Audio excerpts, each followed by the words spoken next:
Podcast Conversas sem Batina. Olá a todos, então estamos no nosso quinto podcast Conversas sem Batina. Estou aqui eu, Ricardo Silveira, acompanhado do meu grande companheiro destas conversas, o Padre Adelino. Olá, Padre Adelino. Olá, olá a todos. Mais uma vez bem-vindo aqui ao nosso podcast de Conversas sem Batina, onde falamos aqui de vários assuntos ligados à Igreja. Hoje trazemos um tema, eu diria que se calhar é um dos mais importantes dentro daquilo que é a vivência católica, aquilo que é a vivência do cristianismo, que é precisamente a importância da Eucaristia. Padre Adelino, o que é isto da Eucaristia? O que é isto da Eucaristia? Ora bem, a palavra Eucaristia... Isto é uma pergunta muito, muito simplista, não é? Porque estamos a falar, sim. Mas é muito, mesmo... Sim. Mas pronto, de uma forma também uma resposta, assim, de uma forma mais, eu não diria simplista, mas menos complexa, digamos assim. A palavra Eucaristia significa, pronto, vem do grego, significa ação de graças. Portanto, no fundo é louvarmos a Deus. E louvarmos a Deus pelo quê? Ora, Ele enviou-nos Jesus, o seu Filho, para estar no meio de nós, para manifestar o amor de Deus no meio do seu povo. E na Eucaristia, no que nós celebramos é isso mesmo, essa presença de Jesus no meio de nós. Essa presença real de Jesus no meio de nós. E, portanto, a Eucaristia é celebrarmos em comunidade, e por isso é que faz sentido nós celebrarmos a Eucaristia em comunidade, e louvarmos a Deus pelo facto de Ele estar no meio de nós e nos acompanhar. Bom, a Eucaristia tem várias fases, não é? Tem várias partes. Portanto, começamos com os ritos iniciais, depois com as leituras, depois o próprio Evangelho, portanto, e toda estes barulhos que vão ouvindo são os barulhos normais, não é? Que vêm da rua, os carros a passarem, isso é impossível nós cortarmos isso. Mas, portanto, tem todo um ritual, não é? Que é celebrado, portanto, pelo padre, não é? Isto aqui, a instituição da Eucaristia, aconteceu com a última ceia, certo? Exatamente. A instituição da Eucaristia, tal como a instituição do sacerdócio, chamemos assim, porque uma está ligada à outra, não é? Exatamente. Aconteceram precisamente na última ceia. Chama-se última ceia porque foi a última ceia que Jesus fez com os apóstolos, com estes discípulos mais próximos. Eu também gosto de lhe chamar a primeira ceia, foi a primeira Eucaristia que foi celebrada. Exato. Mas pronto, chama-se última ceia porque foi de facto a última ceia que Jesus celebrou com os seus discípulos. Sim. Portanto, e é aqui que ele acaba por instituir portanto, aquilo que deve ser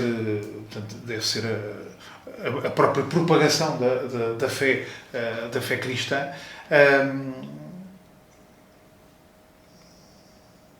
E que, portanto, no fundo, acaba por ser aquilo que é,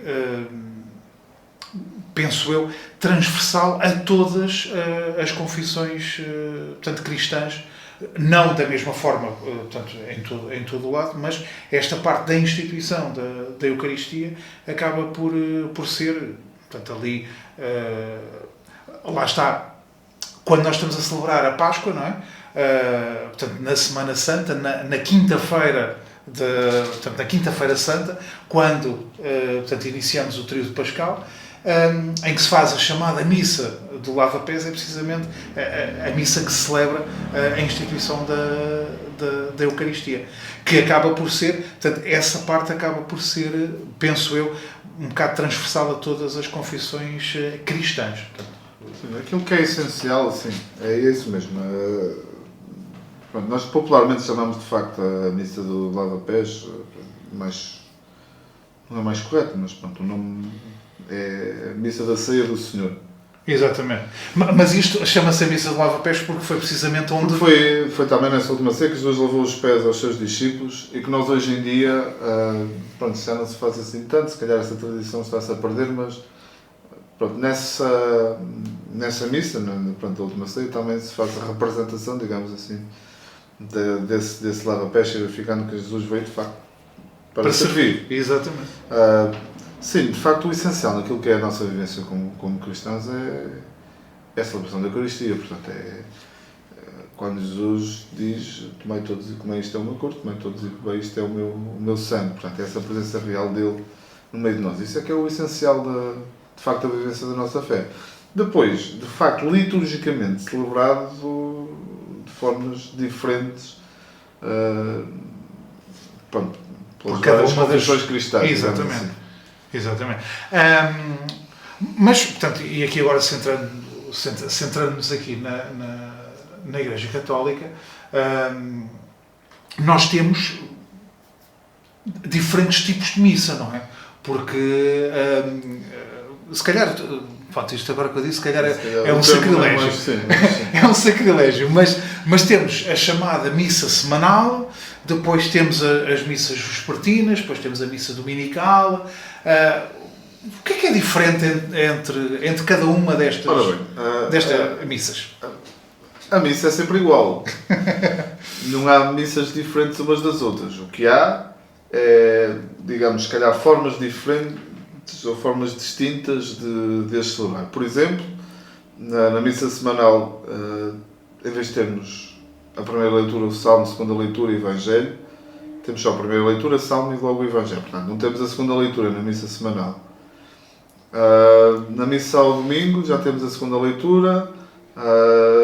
Sem ser na Quaresma, rezamos também no Glória, rezamos também no Credo, algo que não fazemos durante a semana. Mas isto porquê? Porque nós valorizamos a importância do domingo, que é o dia da ressurreição de Jesus. E daí lhe darmos essa importância mais, ou seja, de celebrarmos de uma forma mais solenizada, digamos assim, essa Eucaristia, essa sua presença no meio de nós. As missas vespertinas é quando nós celebramos uma solenidade no dia anterior, portanto, na véspera, que começa da meia da tarde para a frente, que é o caso, por exemplo, o domingo é considerado uma solenidade. Por isso temos sempre as missas vespertinas ao sábado.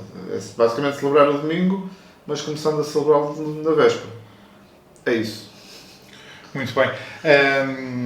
Isto, e é importante, o Padre Lino falava da questão da importância do domingo, não é, para as celebrações, e é também importante referir que foi precisamente portanto, a partir da Igreja, não é, que foi instituído portanto, o domingo como o dia do descanso semanal, precisamente porque a Igreja portanto, acabou por, usando a sua influência, portanto, ainda na Idade Média, o calendário atual que temos, chamado calendário gregoriano, por causa de São Gregório. Exatamente.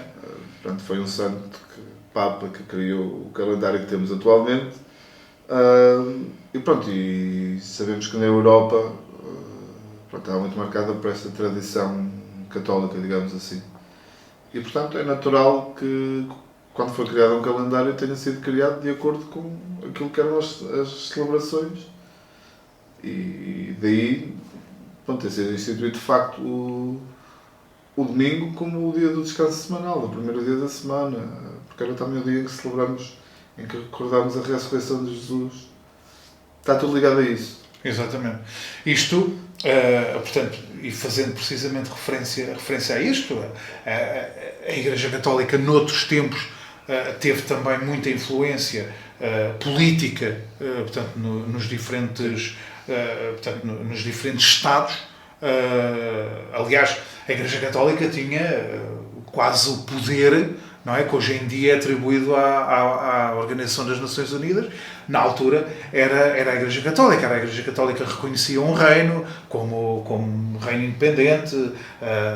Não é por acaso que, por exemplo, o reino de Portugal tornou-se independente de Espanha em 1143, mas só em 1100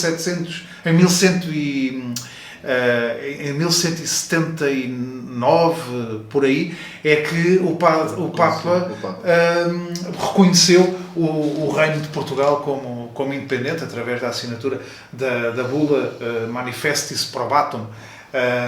Penso que foi em 1179, qualquer coisa por aí.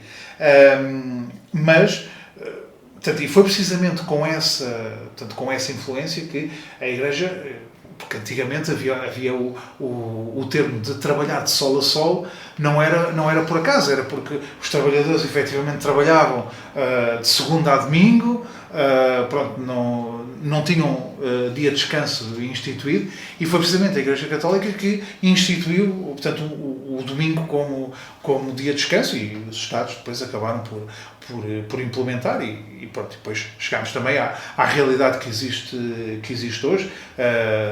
Lá está, já não por influência da Igreja, mas por aquilo também que é o desenvolvimento da própria sociedade. Exatamente, que a sociedade, entretanto, também vai adquirindo estes direitos. Mas isto realmente é engraçado, precisamente, lá está, pela importância do domingo, é engraçado também o Padre Adelino ter referido, e isto é um facto.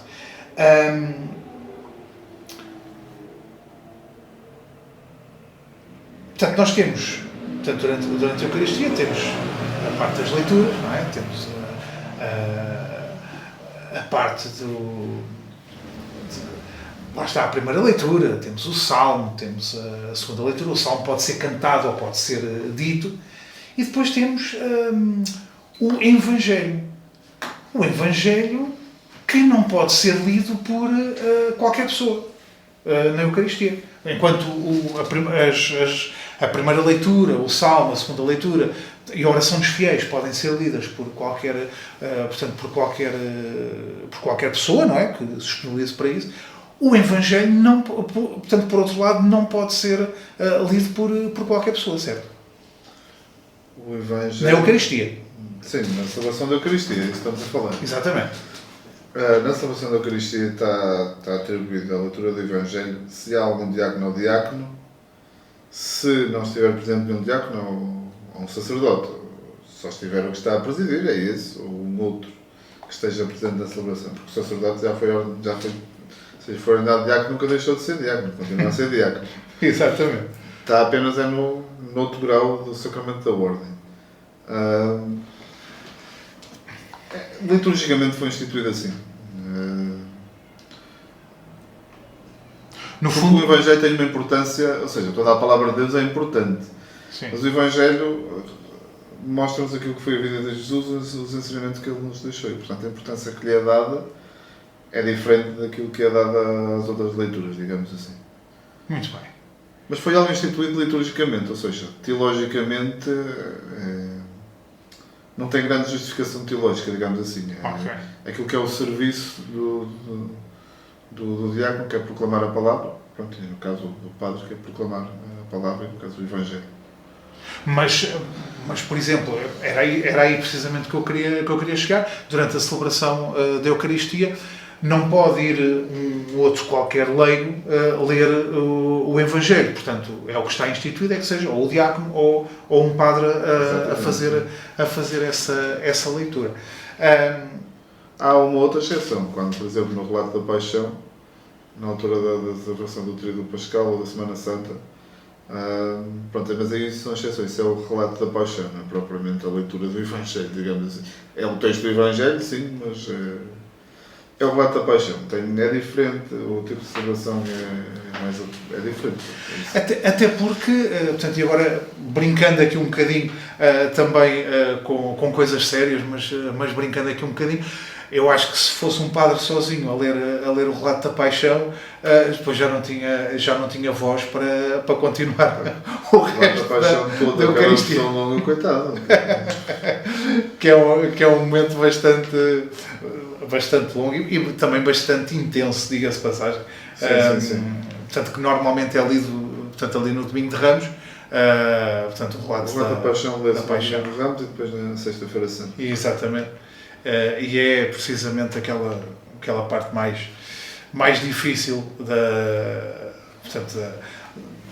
para aquilo que da é a nossa própria mentalidade celebração. humana. Sim. Exatamente, exatamente. Mas, entretanto, nós temos esta... Portanto, é lido o Evangelho e depois o Sr. Padre vai dirigir umas palavras, não é, à Assembleia, que é chamado, portanto, a homilia. Já houve alguma homilia que lhe tenha sido mais difícil fazer, ou que tenha tido mais dificuldade, seja porque olha para a Assembleia e começa a pensar, bom, isto que eu tenho aqui preparado para dizer, esta Assembleia não vai perceber nada, tenho que pensar aqui noutra coisa, portanto, e ali durante, se calhar enquanto o diácono está a ler o Evangelho, se calhar está a pensar, bom, aquilo que eu tinha pensado dizer, já não vai dar. Isso já lhe aconteceu? Já acontece, ou seja, sobretudo quando nós não conhecemos bem a Assembleia. Por exemplo, no meu caso aqui agora, como já vou conhecendo minimamente a Assembleia, quando é missas com as crianças da catequese, já sei que a missa com as crianças da catequese é de uma forma, sei lá, a missa às 9h30 de domingo, aqui no caso da Póvoa de Santa Iria, sei que vai temos chamado um tipo de Assembleia que é diferente, por exemplo, da missa das 10h30 na Igreja de Nossa Senhora da Paz. Só pelo número de pessoas que lá estão, se não fosse mais era por aí também.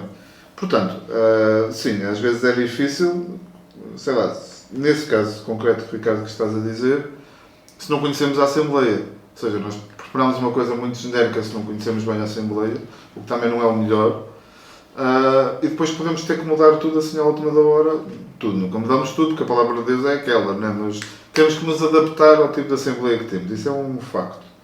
Se conhecemos a Assembleia, isso é mais fácil porque já vamos preparados antes. Agora, às vezes há textos do Evangelho que é mais difícil nós conseguirmos, ou seja, a homilia deve ser algo que eu refleti, que eu meditei, que eu rezei e que vou partilhar com aqueles que estão à minha frente. É suposto ser alguma coisa que esteja ligada à nossa vida, que faça sentido na nossa vida. Às vezes há textos do Evangelho, não pelo texto em si, e há textos às vezes mais difíceis de compreender que outros, mas não pelo texto em si, às vezes pelo momento que eu estou a passar, por aquilo que eu estou a passar naquele momento, pode para mim ser mais difícil partilhar alguma coisa com as pessoas que estão à minha frente. E aquilo que eu partilho no fundo é mesmo isso, é a minha partilha. Foi aquilo que eu li, que eu refleti, que eu rezei e que eu estou a partilhar com os outros. E às vezes isso é difícil. Porque às vezes estou mais cansado, porque às vezes estou chateado com alguma coisa, porque às vezes, sei lá, dormi mal. Pode acontecer uma série de coisas que levam com que, de facto, fazer essa partilha seja mais complicado. Mas também acontece ao contrário. Às vezes posso achar, aquele texto é mesmo complicado, pronto, vai ser difícil. E depois quando refleti naquele texto e eu vou partilhar, a coisa de ser fluir. Portanto, a homilia é isso, é uma partilha daquilo que eu refleti e rezei, ligando àquilo que é a nossa vida concreta, e que eu partilho com as pessoas que estão a participar na celebração, esperando que faça algum sentido para elas. Lá está, é a minha partilha. Uma das coisas que se tem visto, e que eu tenho notado, principalmente também aqui por uma parte de alguns padres mais novos, agora da sua geração, da geração a seguir à sua, têm muito esta tendência também para, por exemplo, nas missas, com os miúdos da catequese, fazerem perguntas aos miúdos, a ver se os miúdos respondem, e tudo isso. Era uma coisa que, por exemplo, no meu tempo, quando eu era mais novo, com os padres mais velhos, isso não acontecia. Mas, por exemplo, eu agora estava aqui e está-me a recordar que também, a vossa geração de padres, e esta nova, a geração mais recente também, que também acabou por ser influenciada por vocês, mas vocês também me parece que em alguns casos conseguiram influenciar também alguns padres mais velhos também a fazerem isso. Eu estou-me a recordar, por exemplo, do nosso querido padre João, que infelizmente já faleceu, mas estou-me a recordar que muitas das Eucaristias dadas por ele, ele também depois acabou por começar a entrar muito neste diálogo com as crianças, a perguntar, e ele achava muito engraçado muitas vezes a forma como as crianças respondiam. Aliás, o Padre João tinha um carinho muito grande pelas crianças, precisamente porque muitas vezes elas diziam o que responder não tinha nada a ver com aquilo que ele queria, mas... É muito imprevisível, sim. Isto às vezes os miúdos podem dizer coisas, e estou-me a lembrar, por exemplo, do Padre Jorge. Acho muito engraçado porque o Padre Jorge faz uma pergunta, os miúdos respondem, não é aquilo que ele quer que os miúdos respondam, mas está sempre a dizer, está certo, mas eu queria que dissessem ainda. E acontece muito essa situação, ou seja, também aqui existe uma adaptação por parte dos padres, e aí, portanto, tem que se dizer que realmente esta nova geração de padres também acabou por trazer esta lufada de ar fresco, precisamente porque acabam por interagir principalmente com os miúdos, mas também com os graúdos, que é mesmo assim, porque depois também os mais velhos também já vão respondendo e às perguntas e tudo isso. Acredita que isso também é uma forma de aproximar a comunidade, portanto, da Eucaristia, daquilo que é a verdadeira essência da Eucaristia, como dizia no início, portanto, que é esta comunhão com Jesus? Claro que acredito, por isso é que faço isso. Exato. Pronto, eu devo admitir que não tenho assim tanto jeito para falar com as crianças, mas isso é um defeito meu. Não, procuro... Mas tem, porque muitas das vezes está aquele miúdo ali à frente e você está-lhe a fazer perguntas e ele está a responder e tem muito jeito. Eu quando estava a dar os outros exemplos não queria dizer que o padre não tivesse jeito. Não foi sequer por aí que eu estava a falar. Não, mas isto que fique bem claro, porque é muito engraçado, porque lá está cada um com o seu jeito, mas este tipo de interação com os miúdos acaba por ser muito importante. E é assim, e a realidade é que eu vejo, portanto, enquanto estou na Eucaristia, eu vejo os miúdos extremamente atentos àquilo que o Sr. Padre está a falar, precisamente porque ele pode fazer alguma pergunta e a gente tem de responder. Pois, era mesmo por aí que eu ia pegar, ou seja, nós quando celebramos uma missa com as crianças, é óbvio, lá está, a celebração da missa é sempre igual. Temos as leituras, temos a parte depois da oração eucarística, que tem a consagração, isso é igual, nós não mudamos isso. A forma de interagir, a forma de mostrar às crianças a importância disso é que tem que mudar. Ou seja, a nossa postura é que tem que ser ligeiramente diferente. E o procurar que as crianças estejam atentas, nós temos sempre que interagir com elas. Temos que fazer perguntas, temos que ir ao encontro delas. Se alguma quer intervir, pronto, se eu estou num diálogo com elas, se alguma delas quer intervir, eu tenho que a deixar intervir por mais estapafúrdia que possa ser, desculpem a expressão, que possa ser a intervenção que ela está a fazer. Na cabeça dela faz todo o sentido. Exatamente. E, portanto, eu tenho que lhe dar essa importância. E se lhe dou aquela importância, pode ser que da próxima vez que ela intervir, o que ela vai dizer está certo. Eu não sei, Ricardo, se te lembras, estavas presente nessa celebração, mas isto foi há uns meses. Eu já não me lembro qual era a situação, mas sei que, com certeza que aquelas crianças tinham falado nisso na catequese. E também é importante o papel dos catequistas nisso. Mas, pronto, eu ia começar a fazer a homilia e só fiz a seguinte pergunta. Então lembram-se o que é que falava o Evangelho, que eu acabei de ler aqui na missa? E uma criança levantou o dedo e disse 3 coisas. E qual é que foi o meu comentário? Pronto, está a homilia feita. Porque basicamente, obviamente que depois desenvolvi, mas de facto aquela criança disse o que era importante naquele texto. Lembro-me perfeitamente disso. Pronto. E lá está. E se eu tivesse começado a falar e digo, olha, já falas um bocado, se calhar aquela criança não ia voltar a dizer aquilo. Aquilo foi importante. Também para os outros perceberem. Lá está, aquilo que os catequistas dizem na catequese é importante. E há catequistas que de facto falam nas leituras daquele fim de semana. É importante eles estarem atentos às leituras que foram proclamadas. Porque não só porque alguém lhes vai fazer alguma pergunta, está bem por aí, mas não é só por isso. É porque, de facto, aquilo que foi lido e proclamado é importante também para eles. E é o nosso papel, de facto, nessa interação que temos, mostrar-lhes que aquilo é importante também para a vida deles. Ou seja, a palavra de Deus é importante para todos. Não é só para os adultos, é também para as crianças. E essa interação com as crianças é muito importante também para lhes recordar e lhes fazer ver isso. Exatamente. Eu recordo perfeitamente dessa Eucaristia. Achei muito engraçado, porque lá está. Ao contrário daquilo que muita gente pensa, não é? Nós estamos na Eucaristia e um cristão é feliz, é alegre, não é? A Eucaristia não devia ser aquilo que muitos dizem, uma seca. Exatamente. Devia ser algo feliz e alegre. Exatamente. Mas lá está, como aquela pergunta inicial que me fazias, o que é a celebração da Eucaristia? É ação de graças, é louvor. Exatamente. Nós devemos mostrar isso. Eu acho que o nosso grande contra-testemunho, se podemos chamar isso, ou falta de testemunho, tem a ver com isso. Tem a ver com muitas vezes nós não saímos alegres da Eucaristia. Quando digo sair alegres, não é sair da igreja a rir-se. Sim.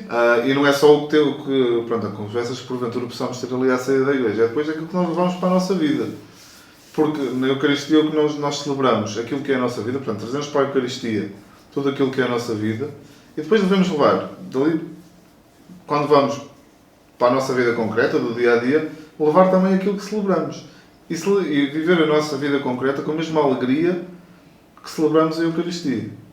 Exatamente. É mesmo. Isto devia ser o ideal, e devia ser isso que nós devemos pôr em prática.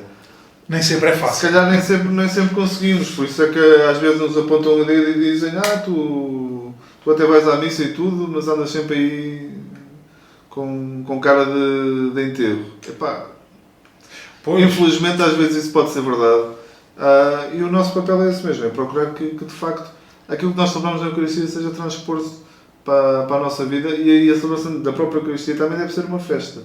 Eu relativamente a isso, eu também partilho aqui uma vez, eu, por uma situação do meu trabalho, não interessa o que era, houve alguém, portanto, eu estava a ter uma postura um pouco mais, por assim dizer, mais rígida relativamente àquilo que deveria ser feito, e houve alguém que me disse: Ricardo, tu és cristão, e eu disse à pessoa: sim, eu sou cristão, não sou Cristo.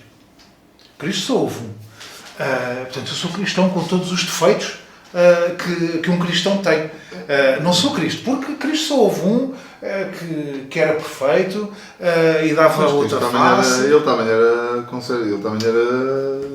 reto e rígido com algumas coisas. Quando expulsou os vendilhões do templo, não é?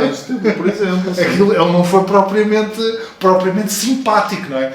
E daí, mas lá está, isto também para dizer que muitas vezes as pessoas, quando tentam apontar aos cristãos e aos católicos, pois vais para ali e bates com a mão no peito e chegas cá fora e estás a pecar e tudo isso. Bom, é assim, nós... Mesmo isso sendo verdade, pronto, e às vezes eu acho que o nosso papel é esse mesmo, é nós mostrarmos que não somos santos, claro, que temos falhas, que temos pecados, mas que estamos a caminho dessa santidade, estamos a caminho, ainda não chegamos lá.